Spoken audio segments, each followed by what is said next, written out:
Bonjour à toutes, bonjour à tous, bienvenue pour cette nouvelle vidéo. Alors j'avais envie de vous parler du fait de donner par devoir et donner par envie. Il y a deux manières dans la vie de donner à autrui. Et n'ayez pas de devoir, faites les choses non pas par devoir, essayez de faire les choses par envie. Ça, c'est compliqué parce qu'on est dépendants les uns des autres. Il y a un système de dépendance affective qui fait que la plupart du temps, ou dans beaucoup de cas de figure, du moins à notre plus jeune âge, et des fois, parfois plus tard dans la vie, tout dépend de l'évolution de chacun, on donne par devoir. On va au travail par devoir. Quand c'est devoir faire quelque chose, ça devient beaucoup plus difficile et contraignant que de faire les choses par envie. Voilà.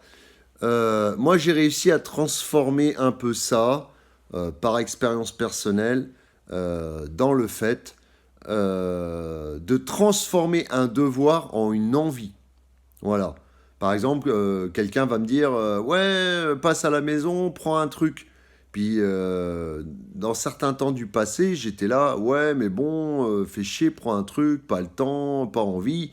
Et je le faisais par devoir. Et j'étais dans une forme de frustration de me dire, ah, fais chier, je suis obligé de le faire. Et au fur et à mesure du temps, mes amis, ça s'est transformé en envie.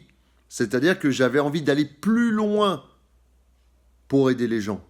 C'est-à-dire que, par exemple, quelqu'un va me dire, est-ce que tu peux faire 2 trucs pour moi? Eh bien, du coup, par envie, j'en fais 5. Vous voyez le schéma type que je veux vous montrer. C'est-à-dire que, à partir du moment où vous sentez que vous avez envie de faire plus que ce qu'on vous a demandé, dans quel que soit le domaine, que ce soit votre vie personnelle ou votre vie professionnelle, alors là, vous touchez à quelque chose et vous êtes dans une forme de liberté parce que vous vous dites, eh bien finalement, je fais les choses par envie, par amour du fait que je les fasse et non pas par obligation. Voilà. Donc j'ai encore moi personnellement des choses à travailler que je fais par obligation ou par peur qu'il m'arrive quelque chose. Je pense par exemple à la santé, prendre soin de soi et tout ça. Il y a des choses que je mets de côté encore, ou du moins je suis obligé de les faire, et ça me génère une petite frustration. Mais il y a aussi le fait que, une fois la tâche accomplie, on est fier de nous, d'avoir accompli cette tâche, qui au début était peut-être frustrante, et finalement, avec tous les bénéfices qu'on en tire, eh ben, nous met dans une certaine forme de bonheur. Voilà, mes amis. Le tout, et garder ça en ligne de compte, c'est de faire les choses par envie, par plaisir un maximum. Et pensez à vous avant. Comme je vous le dis, c'est comme ça, une fois que vous tiendrez debout, que vous pourrez faire les choses pour les autres et avec plaisir pour les autres. Si vous n'êtes pas ressourcé vous-même, vous prendrez les choses finalement qu'on vous demande comme des obligations. Parce que vous sentirez que vous n'avez pas pris assez de temps pour vous. Et finalement, vous allez donner aux autres, mais vous allez vous sentir vide, fatigué.